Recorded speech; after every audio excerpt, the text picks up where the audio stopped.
Hello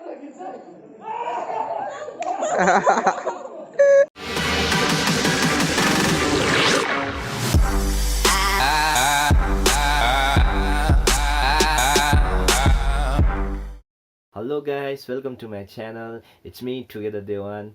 So मैले एउटा सानो भिडियो ल्याएर आएको छु है. Hope you guys like it. So please like, comment, share and subscribe to my channel.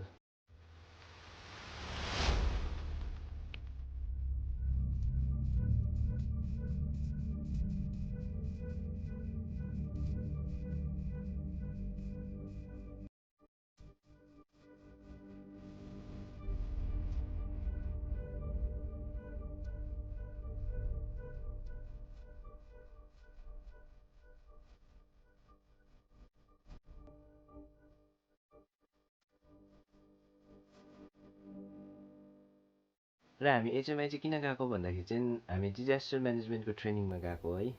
So हेर्दै जानुहोस् के हुँदैछ. गाइस यो देख्नु जुन चाहिँ हुँदैछ तपाईँले, यसमा चाहिँ म चढ्नुको लागि चाहिँ हेभी एक्साइटेड. अब हाम्रो साथीहरू पनि, म विशाल, मेरो दुईजना भाइहरू थियो, युजन र युक्सा भाइ. यहाँनिर चढ्नु चाहिँ अब म र विशाललाई चाहिँ हेभी इन्ट्रेस्ट होइन. हामी दुईजना चाहिँ चढ्ने भनेको थियो होइन. तर अब चढ्नु चाहिँ पाएन, चढाउँदैन रहेछ होइन. यो चाहिँ अर्कै ट्रेनिङको लागि खालि चढाउँदो रहेछ होइन. मैले पिस अफ रोपलाई कसरी नट बनाउने, कसरी यसलाई युज गर्ने, क्लोबिजहरू यस्तो थुप्रै नट्सहरू बनाउन सिक्यौँ है. अन्त हामीले युजहरू पनि गऱ्यौँ, रेस्क्युमा कसरी युज हुन्छ र हेर्दैछौँ. राम्ररी यस ब्रदर. Okay brother. लिङ्गे पिङ खेल्दैछस् के हुँदैन? त्यो हुँदैन.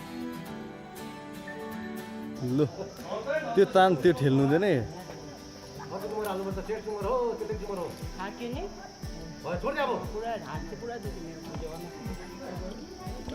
भयो जान त चढ्न कसमै.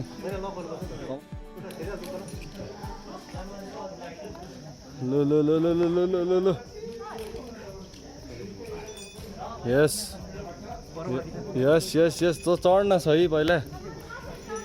बेला चाहिँ के हुँदो रहेछ भन्दाखेरि नि, जति हामी माथि चढ्दै जाँदो रहेछ नि, हाम्रो ग्राभिटी, अब जस्तै ग्राभिटीले चाहिँ मुनि चाहिँ क्या हेभी पुल गरिदिँदो रहेछ. जति हामी माथि चढ्दैनौँ, जस्तै कि यो 60 फिट भन्दा जतिको हाइटको थियो है, म 60 फिटै त चढ्न सकिनँ. मेरो बेसी वेट भएकोले गर्दाखेरि हो. म झनै त्यस्तै 45हरू जति फिटमा चढ्यो होला होइन.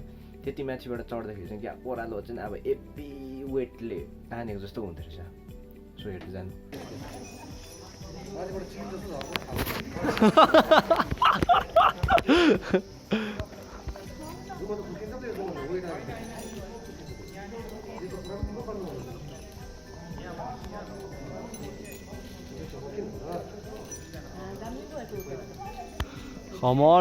कमन चिल जस्तो उठ्दैछ नि केटा. हजुर. र त्यसपछि हामी तेन्जिङ रकमा गयौँ है. तेन्जिङ रकमा हामीलाई क्लाइम्ब गर्नु र ऱ्याफ्टिङ गर्नु सिकायो है. कसरी चढ्ने यो टेक्निकहरू सिकायो होइन. अनि हामीलाई डमीसँग पनि प्र्याक्टिस गरायो कि कसरी रेस्क्यु गर्ने, कसैलाई इन्जुर भयो भने होइन, जस्तो हिल्सतिर, अब कतै स्नोतिर, माउन्टेनतिर, कहीँतिर अब केही भइहाल्यो भने उसलाई अब इन्जुरी छ भने कसरी चाहिँ उसलाई एउटा स्ट्रेचरमा लगाएर मजाले उसलाई हट नपुऱ्याइकन हामी कसरी उसलाई रेस्क्यु गरेर लानु सक्छ, त्योहरू सिकाएको छ. र त्योहरू सिक्यौँ हामीले.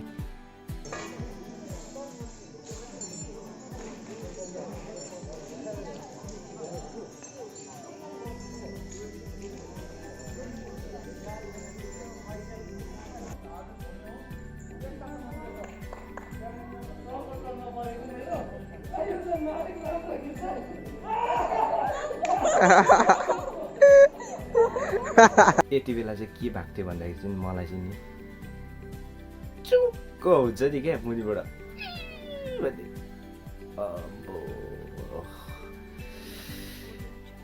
तर मलाई पनि त्योभन्दा डरलाग्दो झार्यो. हेर्नुहोस्.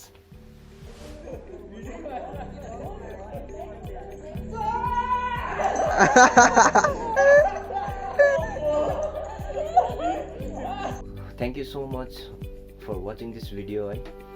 मैले सोचेको थिइनँ कि मैले यो भिडियो बनाउँछु ट्रेनिङमा गएर भनेर होइन, यस्तो भ्लगहरू गर्छु भनेर। तर अलिअलि क्लिपहरू हामीले खिचेको थियौँ होइन, लुकी लुकी भए पनि किनभने त्यहाँनिर इन्स्ट्रक्टरहरूले हामीलाई त्यति साह्रो खिच्नु दिएको थिएन होइन। सो तर पनि हामीले अलिअलि गर्दै खिच्यौँ, सरहरूसँग पनि खिचेको छौँ। एक दुईवटा फोटो छ, मेरो लास्टमा हेर्नु सक्नुहुनेछ तपाईँले होइन। So thank you, hope you guys like my video. So like, comment, share and subscribe to my channel, right?